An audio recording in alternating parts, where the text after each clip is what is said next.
खबर शामिल करते हैं कहरोड़ पक्का से। रिपोर्ट कर रहे हैं Imtiaz Shahid, block district bureau chief lodhra.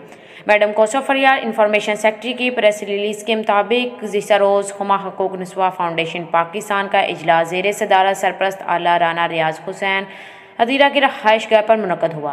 तकरीब का आगाज़ तिलावत कुरान पाक और हदिया नाज से हुआ।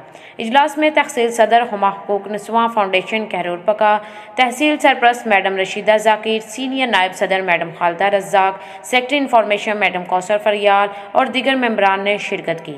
इजलास में आइंदा प्रोग्राम के बारे में तफसीली गुफ्तगू की गई। वर्किंग और मेंबरशिप के हवाले से बाहमी मुशावरत की गई।